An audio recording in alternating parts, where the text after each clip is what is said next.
I worked for Charles Schwab for 10 years. I worked in operations. So in my downtime of being bored, I studied the operation of the rehab.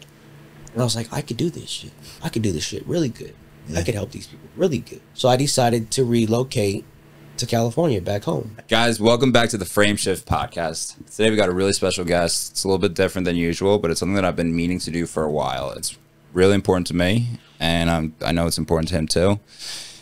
He's got 2 years sober. He's a mental health advocate, and he's the best damn barber in the Valley. Guys, welcome, Clips. Thank you for having me. I would say that I am the best damn barber in the Valley in my own way. Hey. I would say that I'm the best damn barber in the Valley against everybody else. Because, you know? Hey, we all got our own craft. We all got our own way. But I am the best at what I do. And so you are the best damn one. I am my own brand. If I cut your hair, you're walking away with my name. Exactly. You know exactly. I mean? And what is that exactly? What's your flair? I want my client to walk away feeling better than they expected. Okay. I like that. I like that. Way better than they expected. There you go. Yeah. What is your most common cut, do you think? If it's a teenager, they're going to have a head full of fucking curls, dude, and they're going to want you to cut like a little tiny taper under that. Sometimes I try to get them to go a little bit more and cut like a little bit more of that shit, because it's like you're paying me for this haircut, but dude, you can hardly see it. Hey, bro. One of my most done haircuts though is probably like the fade. How much do you charge for just a buzz cut like this? Like a buzz cut like that? Just straight 2 all around. I mean, a normal cut would be like $45. Okay, that's. But for a buzz cut like that, I'd probably drop you down to like 40. Okay. Or maybe I like to do because of my signature, the 37 clips. That's the brand. Obviously, that my name is the brand. My Instagram is at 37 clips. I might do some signature shit and like drop you down to 37. What's the 37? The 37 is a significant number from childhood. Okay, let's talk about it. What's that? Okay. Let's hear it. It's an area that me and my group of friends through childhood and middle school used to run around and mostly be on that street, up and down for. So that was like Nokomis Woods for me. 2 to 3 miles. Okay. But on that same block, you know what I mean? Yep. Like we might steer off one street, but we're always on that one street. So it just remained a favorite number. I feel that. Shout out to 37th Street in Arizona. 37. What part of Arizona? 37th Avenue. 37th Avenue. Sorry. 37th Street might be something else. 37th. Well, it's the opposite side of town, but 37th Avenue in Arizona is like a Maryville area. It would be considered the early west side of Arizona. In Arizona, it's kind of a lot different than LA. Arizona is kind of built like the Valley. It's very rural. You know what I mean? East, west, south, north. Arizona is south is predominantly urban and black. West is predominantly Mexicans or of any kind of Latin descent. Okay. East is a mixture of everything. North is predominantly white, depending on what areas you're in. And if you go northeast, that's when you get into like the Paradise Valley and Scottsdale and all that shit. I've heard of Scottsdale. Yeah, the Beverly Hills of. Oh, is that so? Like Chandler and stuff? Is that no, part of? Those are more of like. Chandler sounds like a rich area. South. No, those are more of like west east. Is that like a Beverly Hills area too, though? Because I know there's a lot of influencers that go out of because the universities out there. Those are more like Porter Ranchers. Okay. What you're talking about, the university, that's Tempe. Okay. Is that ASU or Arizona State? Arizona State University. Gotcha. Yeah. They have quite a reputation. A little bit of party school. Yeah. A little bit. They had to shut down the men's dorm back in the day. Why? What happened? Like date rape shit and like too many incidents. This is like back in the day. Damn, I didn't know about all that. And it's still the #1 party school, right? Yeah, it's like West Virginia and them went back and forth a little bit. Oh, West Virginia? Yeah, I thought it was like Miami. West Virginia strikes school though. I learned this. Miami's a private school, so yeah, it's crazy for partying. But the West Virginias, the Arizona states, those are the those are the iconic party schools, I feel like, you know? Well, ASU has like a block called Mill Avenue, and it's nothing but bars. Okay. I've heard of Mill. That's in Tempe, though, right? Yes. Okay. It's right by the school. Yeah. So it's very close to all the dorms and all that shit, and it's just a block full of bars. Sounds like it's a nice school to go to. Yeah, I mean, we would have been in heaven. And well, my 20s were kind of something like that in a 20-year-old heaven. I used to actually host nightclubs. Oh shit! Okay. On the microphone. Okay. So 37th Avenue. Yeah, no, it was more like the downtown area. I did do one club on Mill Avenue, but I mostly stayed in the downtown area. But it was like you're the hype man to the DJ. But the thing about that is nowadays some DJs, they will be their own hype man. Yeah. They'll be the ones behind the mic. They don't need an MC.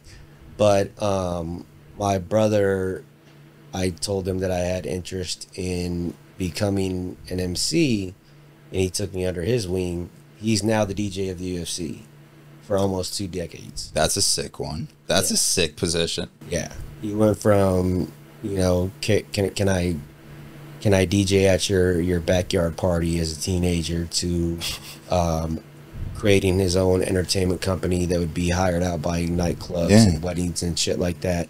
No, I did. I did artist management for a while, so I know that scene personally. Like, like, so from like 23 to 30, I was a nightclub MC.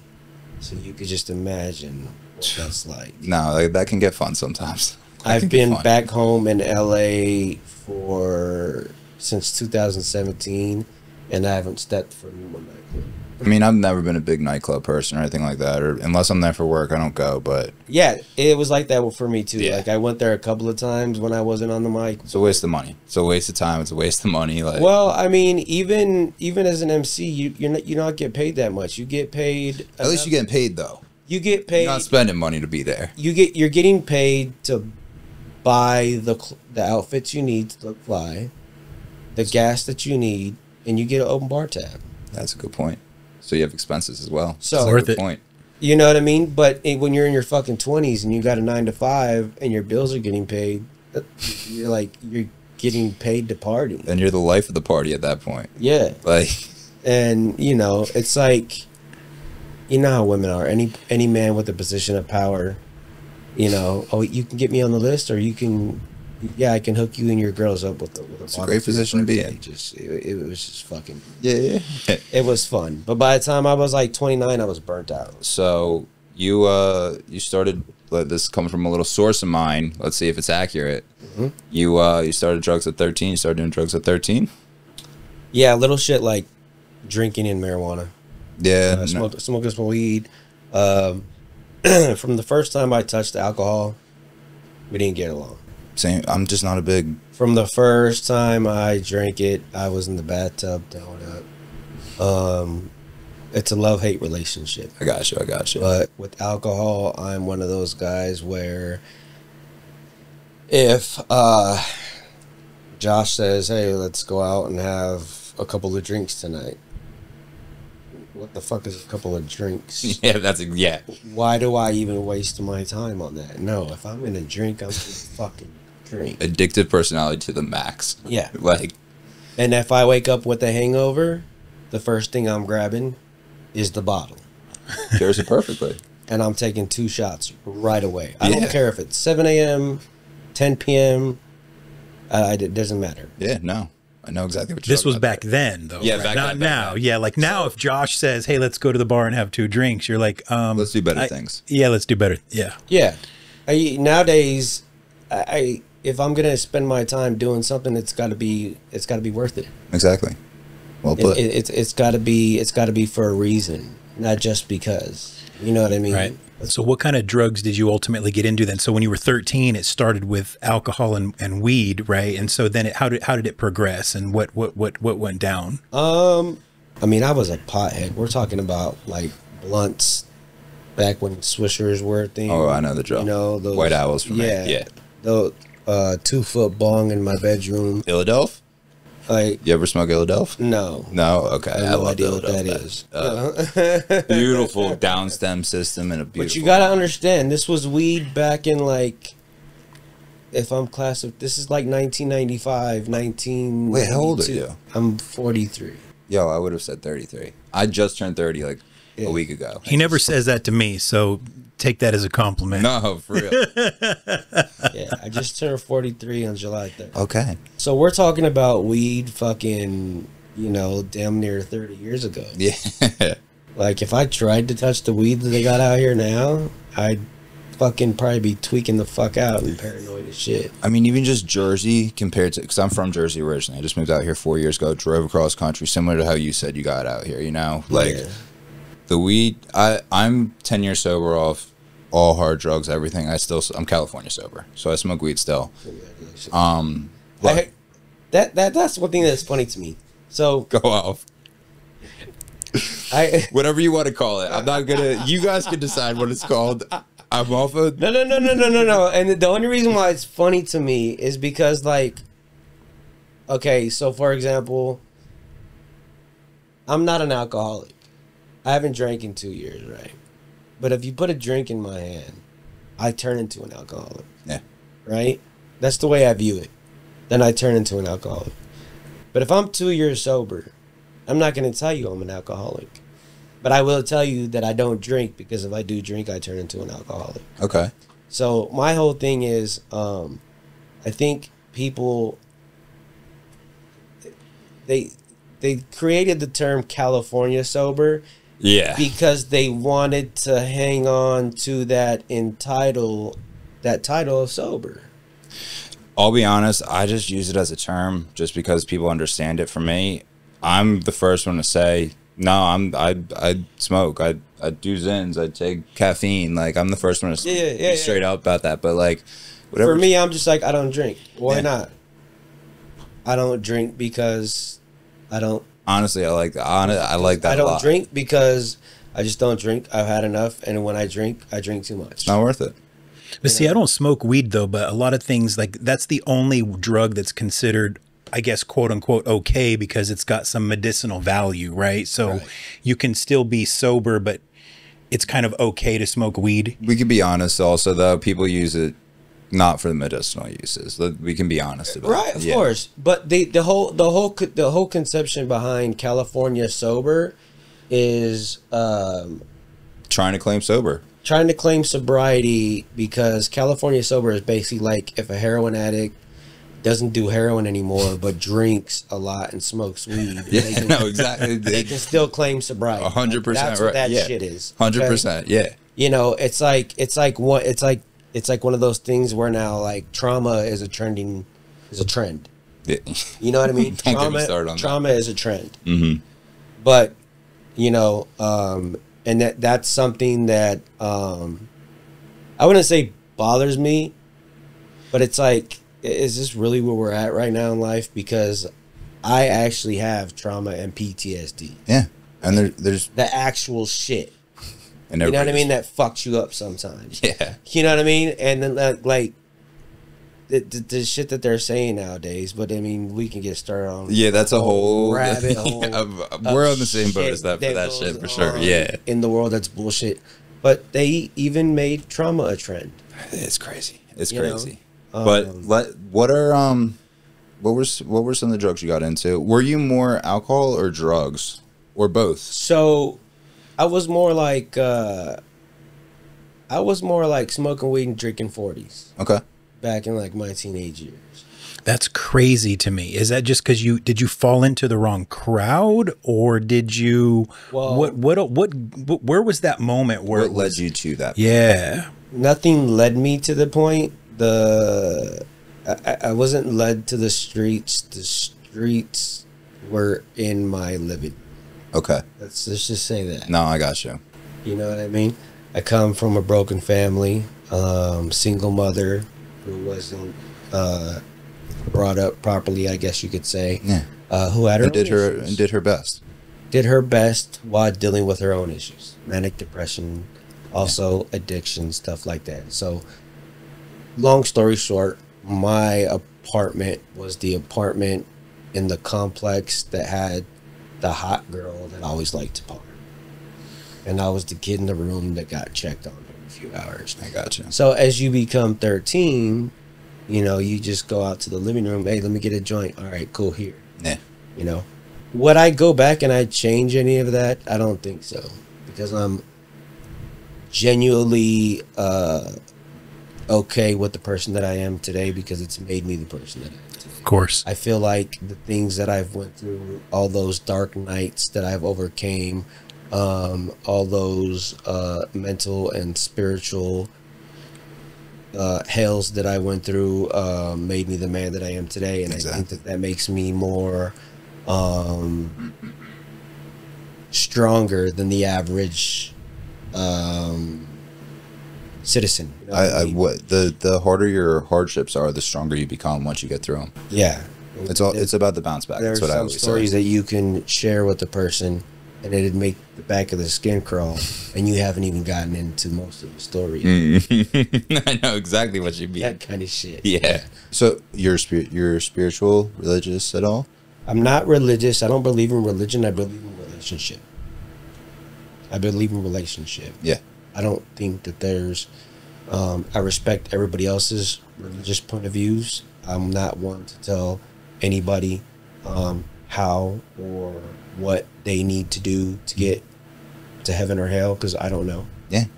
I just know that the relationship that I have evidence of it, and I've been, you know, but it's one of those things that you can't explain in words, No. because it's just between you and this divine thing that you can't see. Yeah.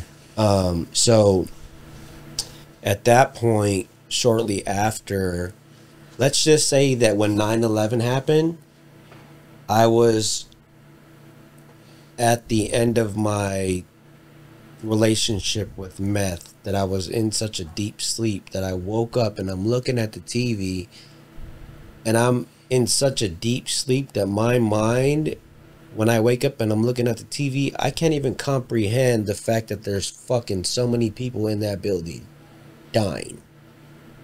I'm just looking at a plane in the building, and I'm like, damn, that's fucked up.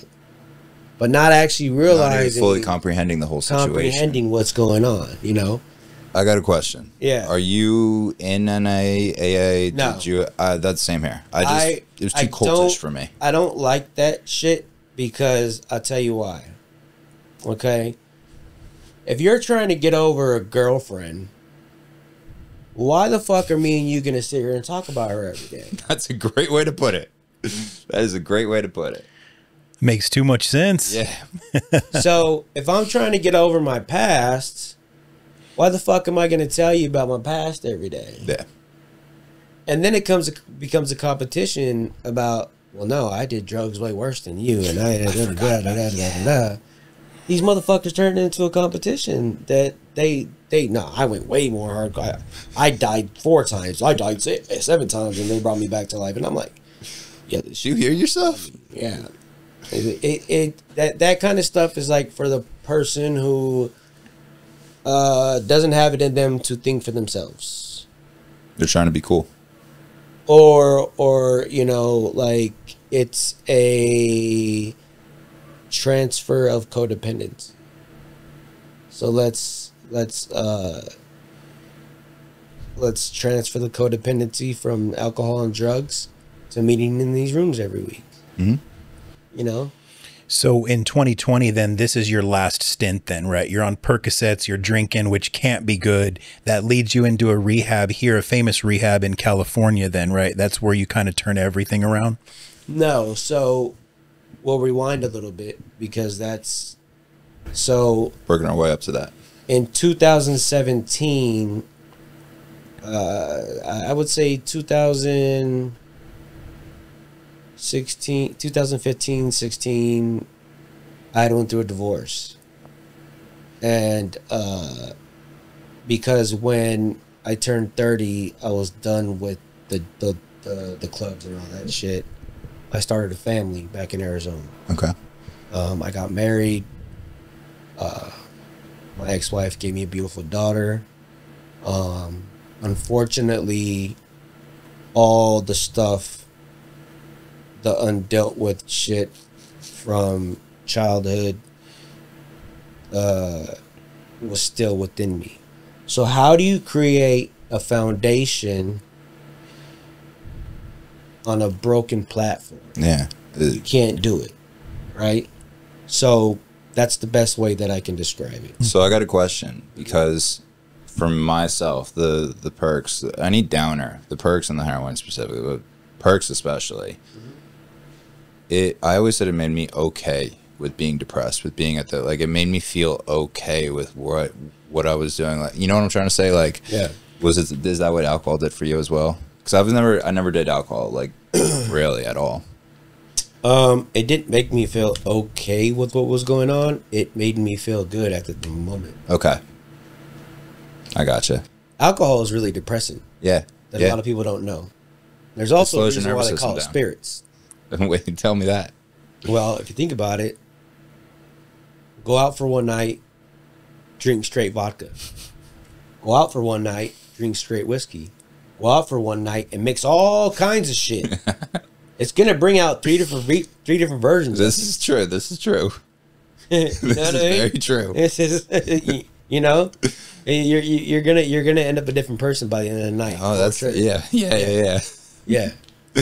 No, but that can be fun. That can be fucked. And then you get into a rabbit hole, right? Because like you said, you'd wake up and you'd feel like shit, and the only thing that would make you feel better is to just drink again, right? So then you're in this kind of spiral. Now, I'm telling you, it got to a point where it was so bad that before I could even open my eyes completely, I was already reaching for the bottle and chugging it. And then I would shake my head and open my eyes, be like, "All right, let's go for it again." No, I know what you're talking. I have Now I'm just gonna sit on. Now I'm just gonna sit on the couch and have a good day on my phone with the TV. No, And that's what you're doing with drugs. That's how you well, not anymore. Yeah. No, not anymore. Not anymore. I'm just saying that's how it was. Before school, literally, I wasn't going to school that day unless I had pre-laid out like perk or coke for the morning. Wow. Yeah, like no, like I was. Why? Going into my senior year, it was fucking crazy. Why? Because you just couldn't socially. So I didn't even realize that I was going through withdrawal or anything. Like, I didn't even realize that for the first 2-3 months. I was just like, oh, okay, let's do some more. Because I was selling at the time and making a lot of money, and this was just came with the territory, and I felt cool doing it, and like all that type of shit, you know, like Yeah. And yeah, no, literally, it was, yeah, no, I wasn't going to school that day. I had so many absences my senior year. They kicked me out my senior year, and but not for drugs. It was because I was leaving school property and just going home, and yeah. So tell us, when did you just get to this famous rehab center, and when did life just change for you, and how did that? Let's pick up there then. Okay. So to make a long story short, a lot of things that people don't know is there's two things that can kill you from withdrawal, and that's alcohol and Xanax. Yep. Only two.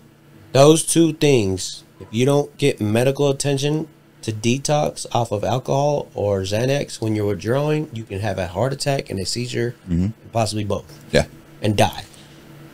There was a girl that she didn't die, but she seized out at rehab one time. Yeah. So I'm driving from, let's say, Vaughn's, and I'm like, fuck, I really don't want to go drink this shit again today, but I'm not ready for the hospital. Fuck it, switch it. And then I'd go to the hospital. My chest hurts, and I'm going through alcohol withdrawals. Then they put you in the behavioral unit, and you sit in a fucking recliner that is like it. Let's say his chair was just connected to mine.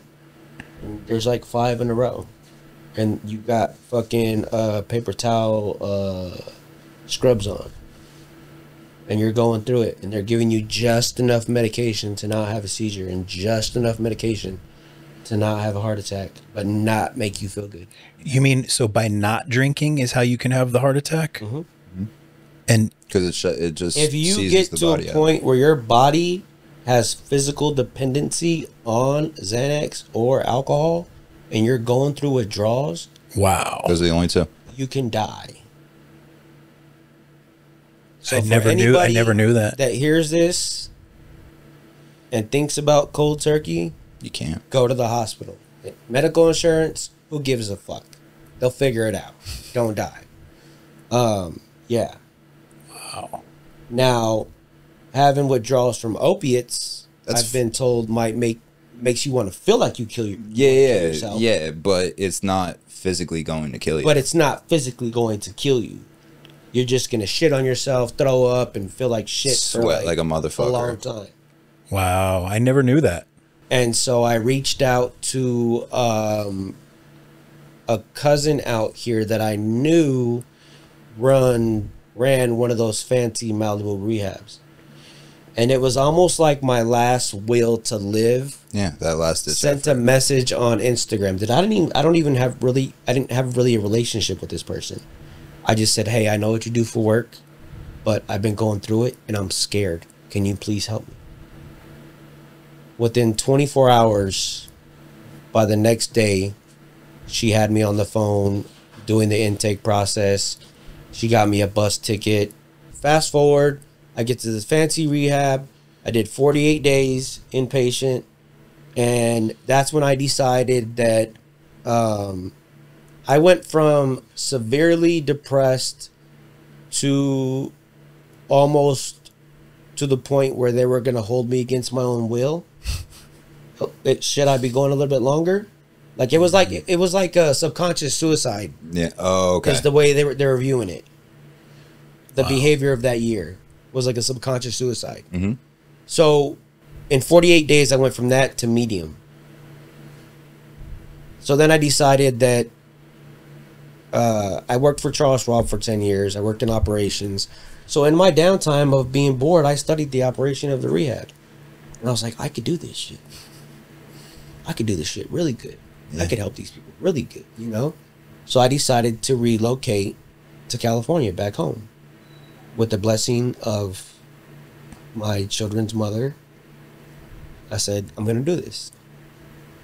I had $200 fucking to my name and a suitcase. I'm leaving Arizona. I had a fully furnished 1-bedroom apartment, 2 vehicles. Fuck it. I'm going to save my life. So then you have to be sober for a year before you can work in a rehab. I think that's nationwide because it's the same in Pennsylvania. Yeah. Nowadays, with the way it is, they're a little lax. You could tell them you're sober, but how the fuck are they going to prove it? That's a good point. But my goal was to go work at the specific one that helped save my life. Yeah. So how was it though? Like, what is the term? Like, I know I said this earlier, but like, do you graduate from rehab? Like, how does it work? How long were you in before you could have just left and walked out? For me, it was 30 days. For you, you did 48. Usually, it was 48. After 48 days, you were good. Well, I told them I want to stay as long as possible. Okay. So keep me here as long as my. It's a weird feeling that last day you're there, and you know you have to re-enter the real world. It's like. Yeah, I haven't even had my phone for 30 days for myself. Like, yeah, no, in that place after like a week they gave you your phone. Okay, after like 3 days. No, we were no phone for 30 days. Like, you don't even know what you're walking out into. I went to a place like that in Arizona the first time. Yeah, no, I have a client, a very good friend, someone that I respect. He did the whole wilderness. I have 2 people I know that did the whole wilderness system. That's 3 months of just living. And they've got some access, you know, but that's just in the wilderness. Like, and I love the outdoors, but that's different level. Yeah, that is different. Yeah. So we'll fast forward. Since I decided to move to California, I went down the whole ladder of rehabilitation. So you go from inpatient, which is you stay there for 30 days or longer, and then you go to outpatient. I lived in an apartment complex in Calabasas. Did you do the recovery house process? Okay. Mm-hmm. I lived in the sober living apartments. They had where like 4 men to a 2-bedroom apartment. That's not bad. We had like 8 to like a 3-bedroom. Yeah, and then and this is all part of the Malibu rehab. The outpatient is in Calabasas. Yeah. So this was the sister company of the place where I just stayed 48 days. So I go there for 4 months, and you basically have to go to group therapy and individual therapy for 4 hours a day, and then you get to go do whatever the fuck you want, but you got to be back by 11 You got to be back. You got to be back by 11, and they breathalyze you, and then you got to piss in a cup once a week. I did that for 4 months, and then like a week before Christmas on a Friday, they came to like 6 of us and was like, "Your insurance is no longer going to pay. You have until Wednesday to figure out what your next step is." That's fucking wild. That's fucking wild. On a Friday. Yeah. A week before Christmas, right? That's fucked. So, Damn. so I'm like, what the fuck, you know? And the thing is, the first thing they tell you is not to get into a relationship in that first year of being sober. But I actually got into a relationship with somebody who lived in those apartments also, and was, you know, in the same program I was in, and It's bound to happen. I know you're not supposed to, but like. But when we moved, because she had to leave the apartments the same day that I did, she went to an all girls house in Woodland Hills. I went to they were like, we have this option for you in Northridge. It's only like $600 a month. It's owned by the same owner of both places you just went through. Go there. Trust me, you're ready. So I went there. And I was still getting disability from Schwab because I was on a medical leave. I was just waiting for my benefits to run out so I could resign, basically. You weren't going to waste that. I mean, I was there for 10 fucking years. Yeah, don't you know what I waste mean? that. Like, you guys been taking money out of my check for 10 fucking years. Yeah, like, I'm gonna about utilize time. this. Yeah. So, ironically, my disability pay ran out right when I got kicked out of those apartments. And Good timing. So, yeah. as somebody with a 10-year background in Charles Schwab, I found myself in a shitty Van Nuys fucking office telemarketing Okay. for 5 months to pay my rent off of like Van Nuys and Victory behind the Goodwill, right? And because you have to wait a year to be sober to go, you know. Yeah. But then one of my roommates from the house that I was staying in, he was also my boy at the apartments. I had him come over, and then I arranged it to where we could be roommates. He was like, I can refer you to this place and get you over there. The girl calls me, when can you start? I said, what's the address? I'll take Uber right now. She said, it's not that serious. Come tomorrow. I said, cool. I got in the fucking Uber. I was like, hey, peace, y'all. I'll be back for my last check, you know? Because it was even more fucked up because they had me sitting next to this old dude who was nodding off on heroin. And then, you know, it's telemarketing. That's the best of the best. Everybody in there is smoking weed and fucking drinking beer on break in the parking lot. I used to think everybody just, like, if you got up at 4 a.m., I thought you were, like, doing lines, smoking crack. Yeah. Like, I thought that was just normal. I'm like 5 months sober, and I'm like, dude, I got a 10-year career in finance, and I'm telemarketing like I'm 20 again. And I'm like 36 at this time. I'm like, this is what I got sober for? This is where I learned that if you trust the process, so they say, like right when you feel like you're about to just fucking just say, fuck it, if you hold on just a little bit longer, 1 more minute, 1 more hour, 1 more day, that breakthrough comes through. Because I was losing my shit. I was about to like, this is bullshit. And that's when I got that call. And then I got a job in my first rehab. So I did that in 2018. And then I remembered that I wanted to be a barber as a teenager, but I didn't have the resources to pay for the tuition. Yeah. So I had this vision. I'm in Hollywood, basically. I'm in the Valley. This is a perfect place to be a barber. Doesn't get any better. Okay, so I don't want to be your average barber. I want it to look like this. I want it to look like that. I want it to look like that. I'm going to add my mental health background, both personally and professionally, into it. I want to do on set, whether it's TV, whether TV or movie or whatever, music videos, artists, whatever, all that. Like down to a T, I had this vision board, but it was in my head. Yeah. And I told the girl that I was dating at the time, vision. And so, rewind just a little bit. I had on my 1 year sober anniversary, I was going to get this LA tattoo. And I got a text message from somebody when I was getting dressed to go get it. And they were notifying me that the girl that I was dating in the apartments had relapsed and passed away. Damn. And I had never, ever in my life dealt with anything like this, but never, ever in my life felt pain like a ton of bricks to hit you like that. And you just hit the ground. But you know how they say you find beauty in tragedy? Yeah. Not once did my mind tell me to do with Drake. There it is right there. In that moment. In that day, in that week, in dealing with all that. Not once did my mind tell me to go get a drink. It finally clicked. So I was like, okay, cool. Well, and also you had to stay straight for the job that you were going for, right? Well, I needed to get into that rehab. I had to stay straight for myself. Yeah. Because the way I looked at it is, there is no other option. You had that motivation, though. You needed a year to get into that rehab, and you wanted that job to get the barber, to this and that. So that was a big contributor for it. But yeah. So my whole thing was, there is no other option than to make this work. Yeah. And whatever that is will come with time. It's this or death.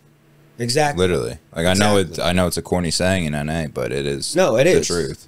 It is. And so I worked at about 6 different facilities in those 2 years.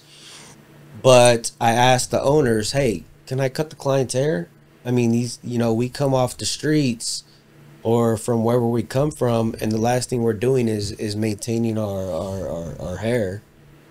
So, I'm like, this is going to help me practice, but it's also going to make this motherfucker feel good, Yeah. So I would tell the guy, hey, I'm learning. I'm also going to watch a video while I cut your hair. But that helped me practice. Yeah. So,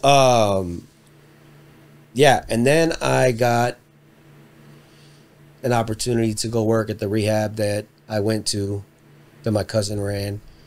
And I think I spent like 4 to 6 months at each one. Because my whole thing was, I just spent X amount of years with one woman and a decade at the same company. So I'm going to be very careful about what I allow myself to commit to. Yeah.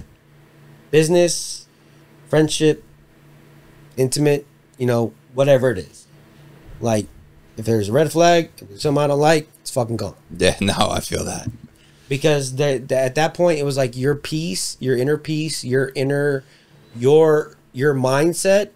It's not worth corrupting. You being good and being okay is anything other than that is non-negotiable. It's gotta fucking go.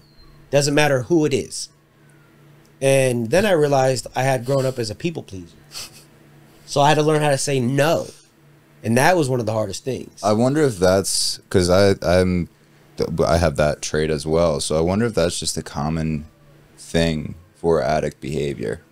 Possibly. Because we both were like that. Yeah, possibly. Now I just don't give a fuck.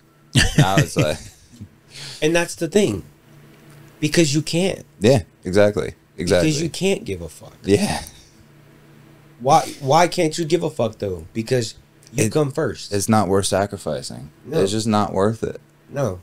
I know, like, it's simple as that, Well, and you see, I think we all in this room right now, we see what we do is top notch, right? And you just see other people and you're like, wait, what am I trying to please them for? They're not even on my level. I do shit like I'm 100% in. Most people are not. And you just don't want to deal with those people. Yeah. Or not only that, but it's like, if you're not even reciprocating a respect, right, or half of a respect, why the fuck am I even talking to you? Right. Yeah, exactly. If I'm putting all the energy in, what is going on here? Yeah. Again, makes too much sense.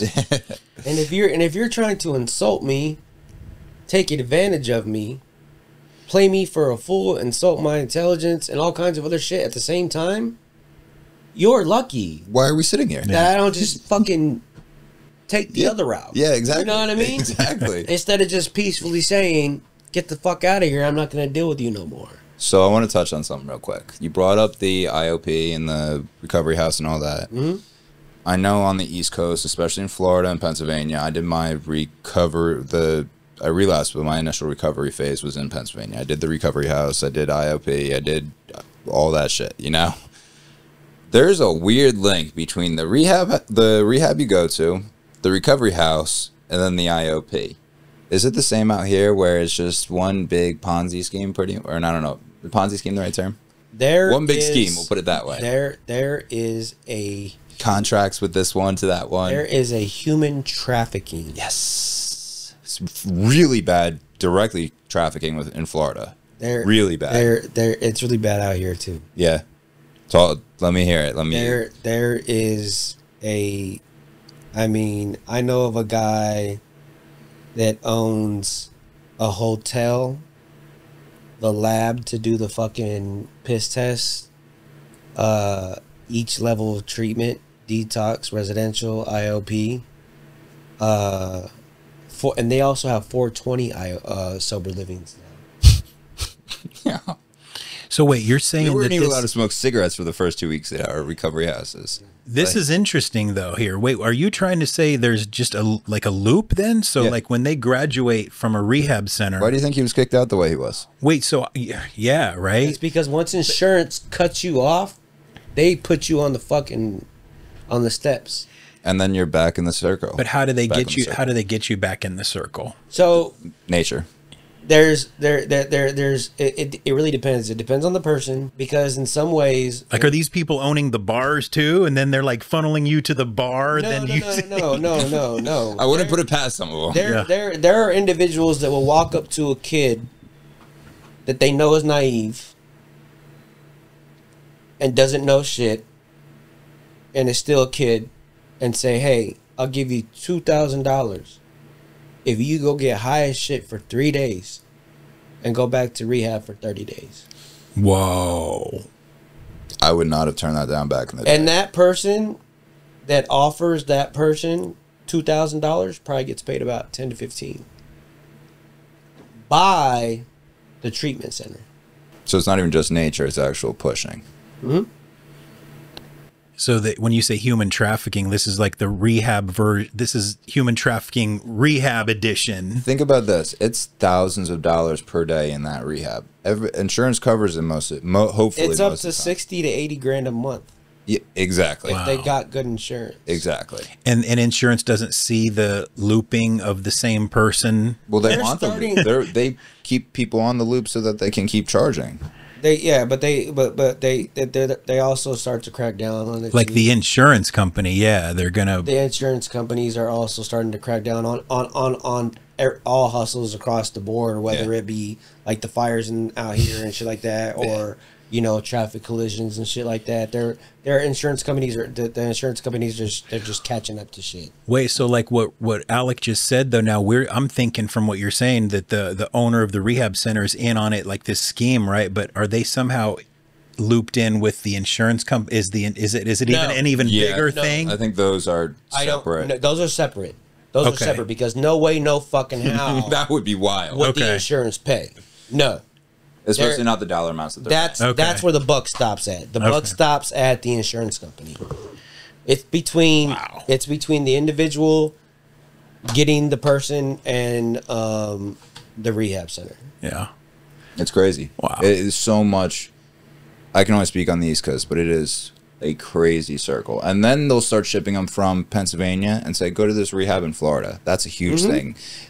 They don't know anybody in Florida. So as soon as you get kicked out or you leave the rehab, where are you going? What are you doing? Yeah. And you're just on the streets at that point. And I have a huge reason to believe that's also one of the things that contributes to our homelessness out here. Is because but now I've heard, so let's say there's a mother in fucking bumfuck Massachusetts that has a teenager going through, and she just Googles rehab, and somewhere in California pops up. She calls them. Yeah, we'll put them on a plane. We'll take care of them. Yeah. But they buy them a one-way ticket. Mm-hmm. But I heard there's a new law where they have to buy him a round trip ticket now. If that's true, great. I could totally see it just still being.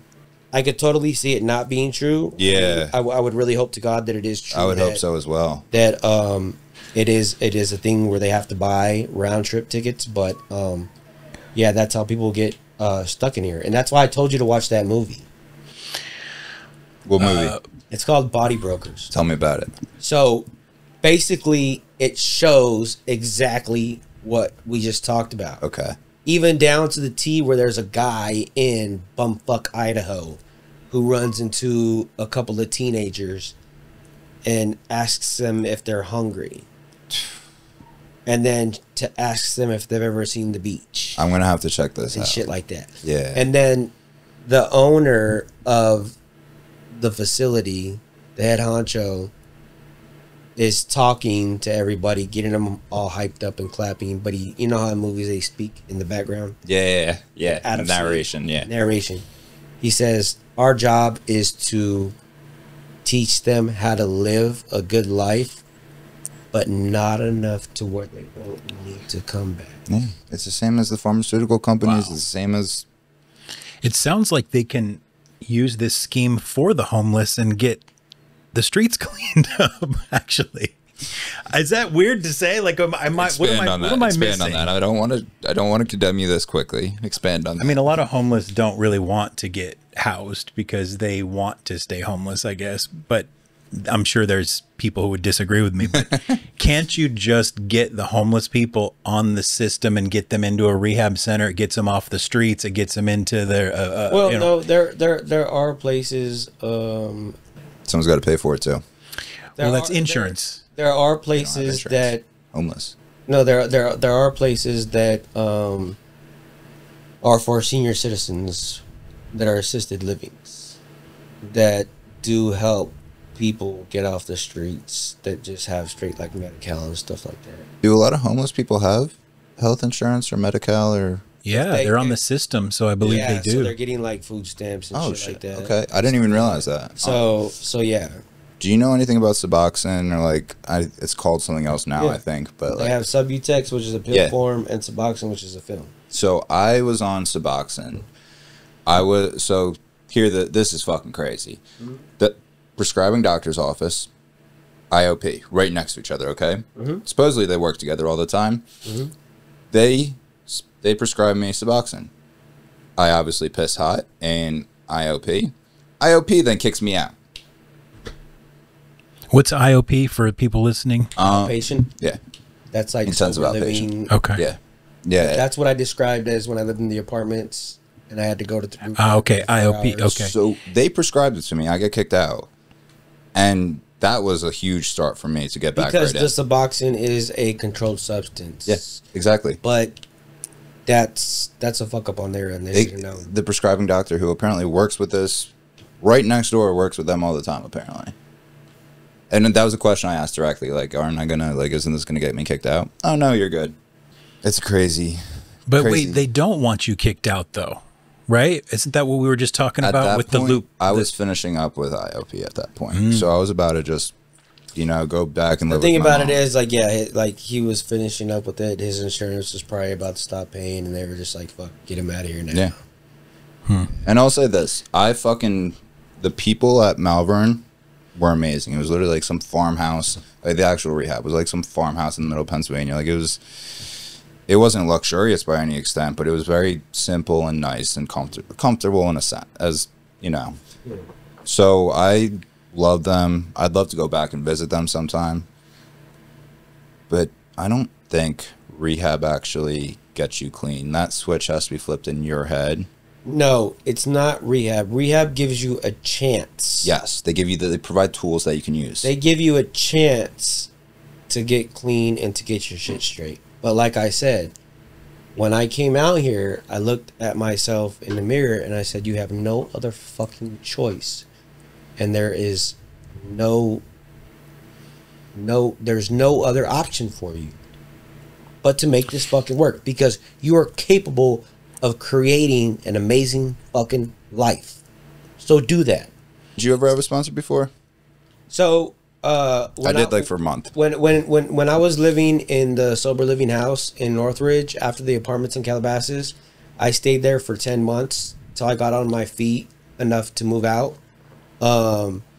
I did the 12 steps just so everybody would leave me the fuck alone with it. Did you ever do the 13th step? Oh yeah. My guy. Oh yeah. I told Josh what that meant today. Oh yeah. I didn't know what that meant, so yeah, you'll have to tell everybody what it means. But I mean, the 13th step is the newcomer. Like, if you're 6 months sober and there's a girl who's a week sober, and you hit her up knowing she's vulnerable, and you're like, "Hey, what's up? Blah blah blah. blah. You want to go hang out?" But in all actuality, what the fuck is wrong with that?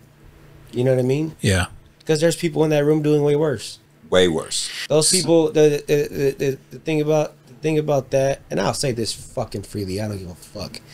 AA says they're a spiritual program, but they will sit there and backstab you and just say, It's a high school. well, what do you expect? I'm an alcoholic. spiritual program. That's why they call it spirits. No, Is that no? no, that's a whole different thing. That's Well, That's a whole different thing. I'm That just was saying. I'm just saying. this is a little bit extreme of a term for it, but I almost feel it's a little bit cultish, like on a much minor scale. You know? Oh yeah, like, yeah, for sure. The things that they're indoctrinating you with, Yeah. and it's this way or the highway, pretty much. Yeah, Like, yeah. There's the NA at least. There's some that are hardcore. Like, if you take Tylenol, you're not sober. I've heard them before. If you take an antidepressant, you're not sober. well, I will say this. Your monster over there, which we should have put tape on because we're not getting paid for, by the way, but your monster over there has caffeine in it. Caffeine's a drug, my friend. That's why I mentioned Well, that. I will tell you right now that I have no problem admitting the fact that I have my vices. Caffeine is okay. And I will probably say that I cross-addicted caffeine from alcohol. But there's a huge difference between And I think caffeine that and there's, I'm trying to get my addictive mentality into the gym, trying to train it to get addicted to the gym a little bit. Yeah. It's taking a little bit of time, more time than I would have liked, but we're getting there, so it's doable. It's doable, Yeah. but it's about just replacing with something healthier. you Yeah. know? No, I've been in and out of the gym like just last September. I was like probably a third of what Josh is looking like, and then a bunch of shit happened, and I got sidetracked, and Bro, work happens. shit happens. Yeah. You know, but so back to the rehabs that you were interested in that I worked at. I worked at about 6 facilities within a 2-year period. Right? Okay. I worked at one in Studio City. That I found out prior to it being a rehab was a fucking one of those palm reading Psychic. yeah. Yeah. And I'm like, how the fuck do you expect to get somebody fucking healthy when what they used to do in this house? You know what I mean? Like it's just, if you're looking at it from a spiritual aspect. Interesting location, to say the least. Yeah. To say the least. You know what I mean? Like, you know, but, and then I went to a place, and then my second place was the one I used to work at, and that was pretty cool. But, that's when the whole mixing business with family thing comes into play. Because I was working there during the 2018 wildfires. Okay. In my vehicle, I was asked to stay to help evacuate the clients. And by the time I went back to get my car, the roads were closed. And they didn't open those roads back up until like a month and a half, 2 months. So we didn't know if the house was burnt. I didn't know if I had a car. But the company refused to get me a rental. So I'm like, I left my car behind To help out. to take your money safely out of this place. And you don't want to give me a rental that you know you can write off. Well, our only option here is we can get you a rental for a week, but after that, our only other option is to take you off the schedule until we get things figured out. Okay, so you want me out here with no money and no car? It's a cutthroat business. Yeah, so that was kind of that. But then I just moved on to another one.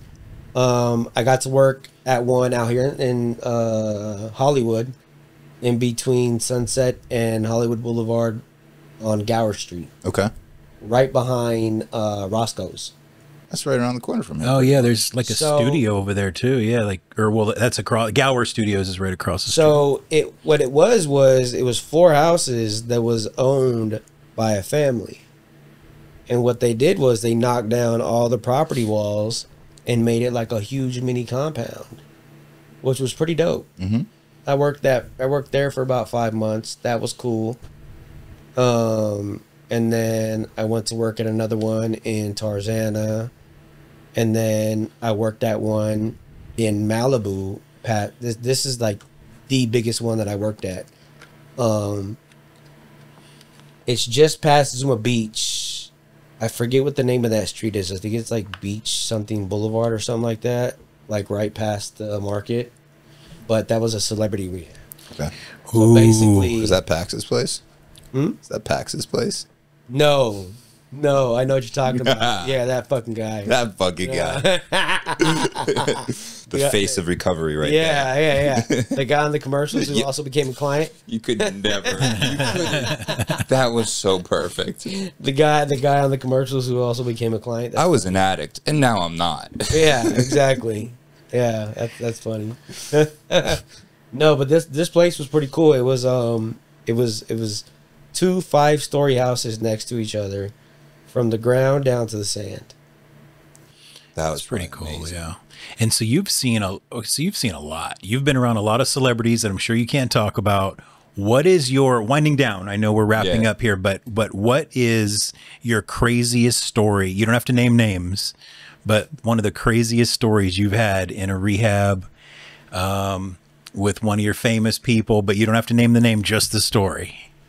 And it doesn't have to be famous. It could just be craziest story that happened. At the fancy place in Malibu, it was 2019. It was December. The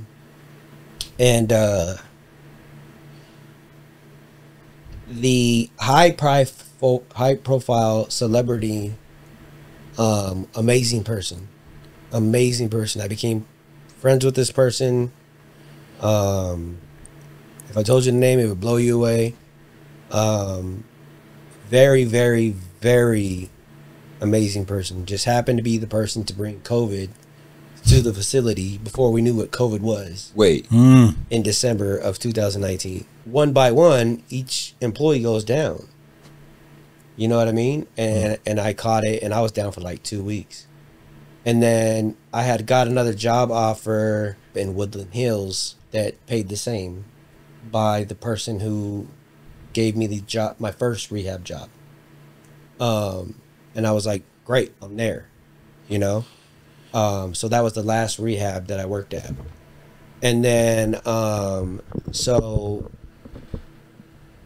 when COVID was at its all-time high of every day you turn on the news, there's something new and crazy. Yeah. That was when I moved out here. Yeah. So that was when I left the industry. We didn't have Lysol spray, Clorox wipes, nothing, cross-contamination. They're telling me, hey, we have a client in the hospital that has bronchitis but needs to detox off heroin. We're going to admit her. I said, if you admit this person, I'm leaving. Because what you're paying me... It doesn't make sense. My last straw was, it was a Sunday, and I had this cold that I could not kick because the COVID was still lingering. Yeah. And they were like, usually we take these clients on outings to the beach, stuff like that, you know what I mean? And they took the clients on a walk. But they took them past, so the residential house was over here, the detox house was over here. They were like, hey, half of the clients don't want to finish the rest of the walk. They're going to stop at your house, and you're going to give them a ride back. Great. And I said, so our number one warning is cross-contamination. And you're going to have 8 people come here from another house and have put them in a van with me? And I'm going to... I said, you're out of your mind. Yeah. I said, you're out of your mind. I emailed the owner And my manager was pissed at me. And I'll tell you off air why I didn't care. Yeah. But that was my last day. After that, I was like, I can't kick this cold. And then it became like, hey, we need to figure out, are you coming back, or what are you going to do? We need a doctor's note for you to come back. And I said, okay, well, let me call my doctor and see what they say. Yeah. I used the original doctor the whole time I've been out here because they've had my records since I got out here. Mm-hmm. So these doctors, obviously, because it was my first doctor, they oversee the treatment centers. She said, well, based upon the nature of your job, I can't medically approve you to go back to work. You're going to have to get laid off due to COVID. Yeah. I said, okay, cool. And then, so when my manager called me and was like, oh, well, okay, I just wanted to take some time off, but if I have to actually leave the company, I didn't want to do that, but I'm playing. You know what I mean? Like, on the other line, I'm like, hell Thank God. I'm about to get paid more for not coming here anymore. You know what I mean? So after that, I chilled out for like a month. Mind you, I was at this place, I was cutting every client's hair. And if a client couldn't pay me, I was creating a spreadsheet, and the owner was putting an extra $10 on my paycheck per client that couldn't pay for their own haircut. So by then, you got to say my skill set is probably like at a 5. Okay. Right? And this is 2020. So then I get laid off. I'm getting EDD. I'm getting paid more than I was when I was working. So I said, this is my time. This is my time. This is my time to make my name as a barber. Mm-hmm. But ironically, January 1st, I had posted my first haircut already and already said that I was a barber. I was already announcing it to the world on social media. Yeah. That I was a barber, right? So then 3 months later, I get laid off.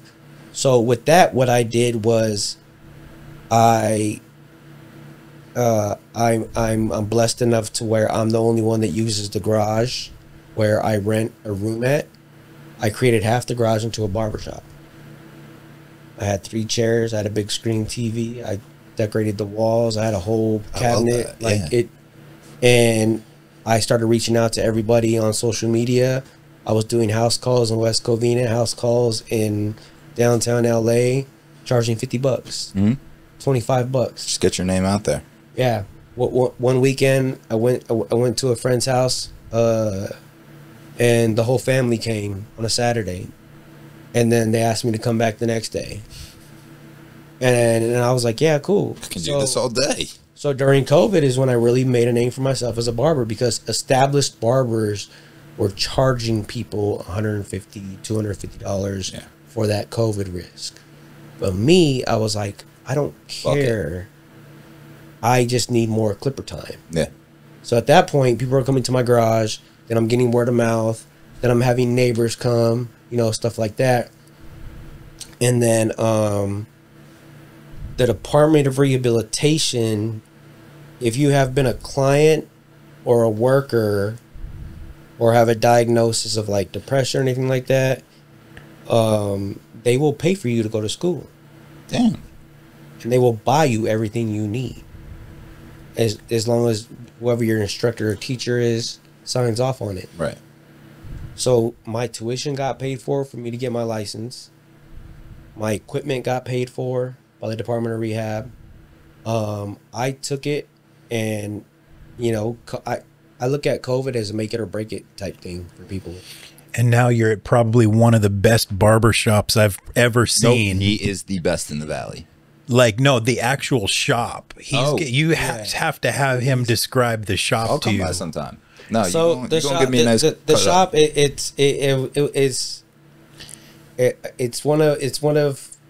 probably the best shop I've ever been at, compared to all the shops that I've been at in the past 5 years.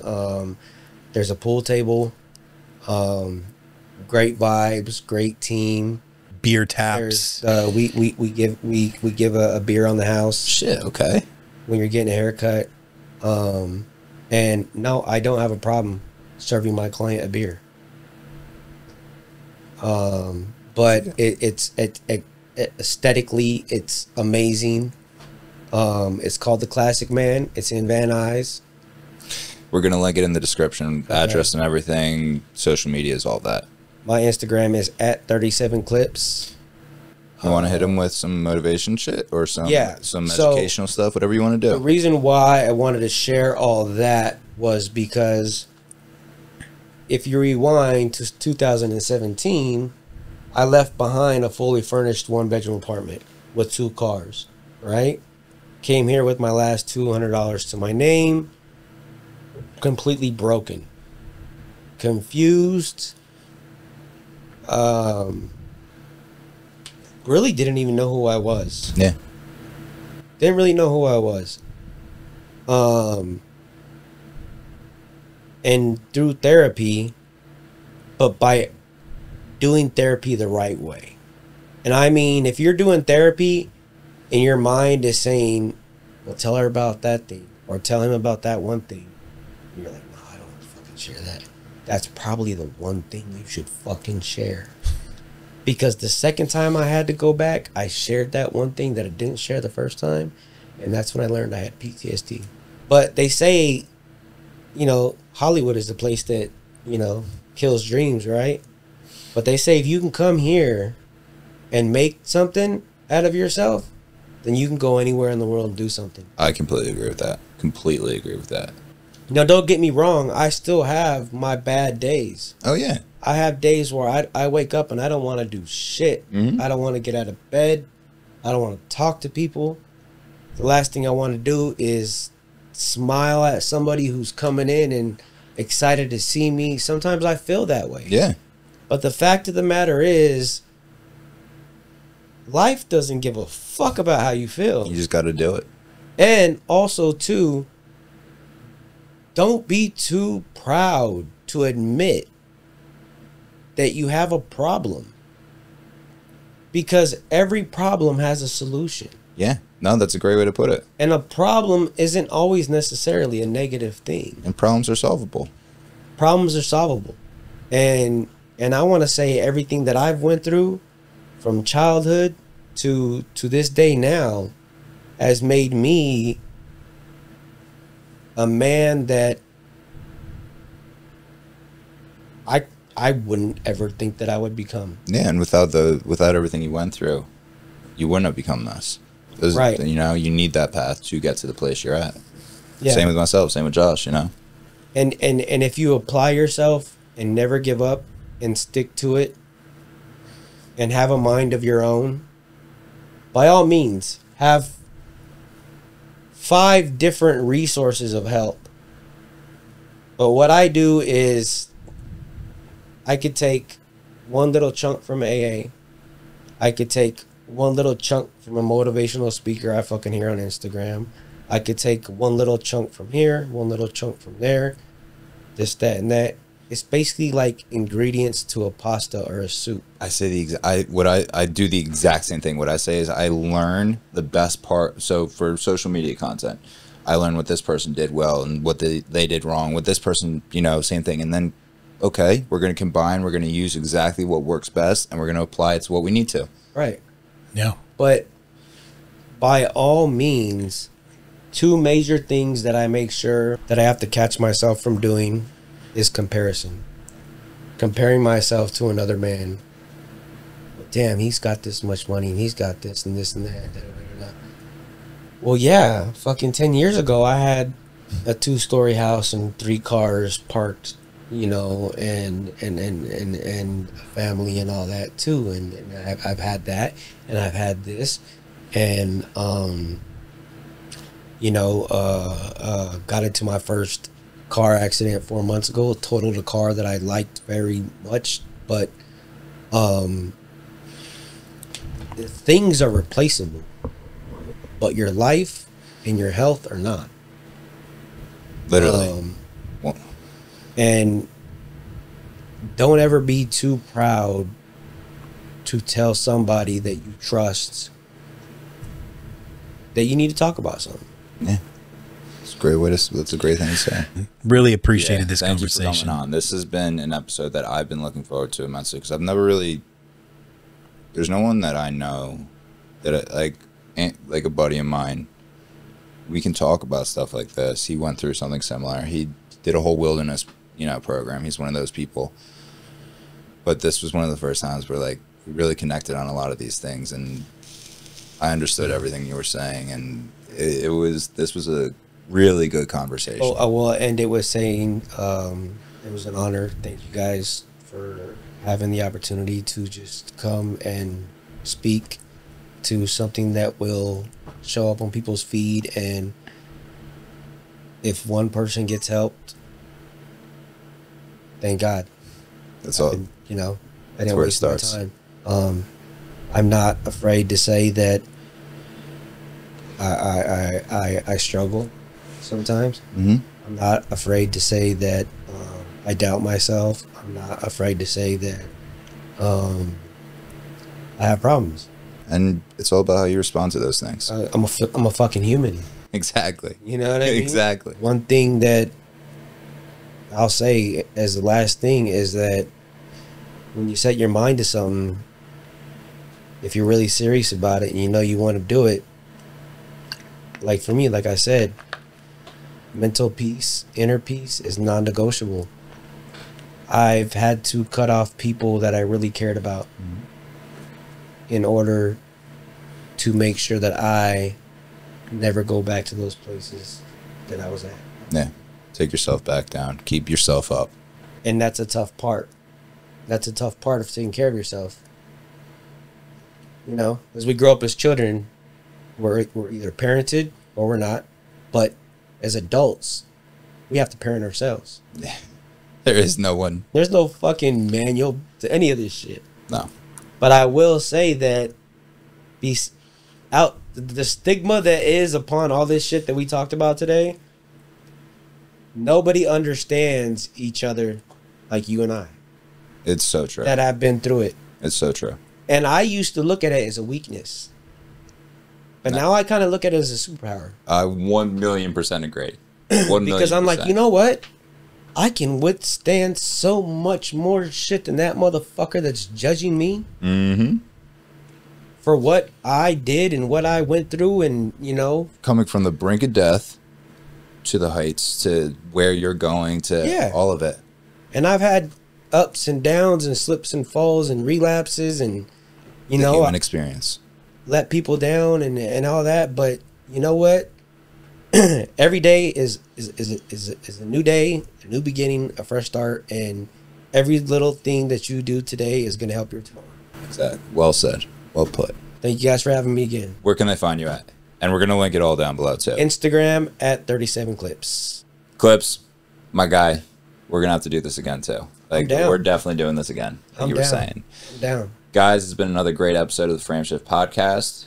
Tell me who you want to see on in the future. Tell me what you want me to talk about. Let's build this community up. Let's keep it going. We're getting some crazy views coming in. Shit is moving. Let's keep that energy going. We'll see you next week. Again, at 37clips, please don't hesitate. You can DM me. Follow me, DM me. Any questions, anything. At 37clips on Instagram. Thank you.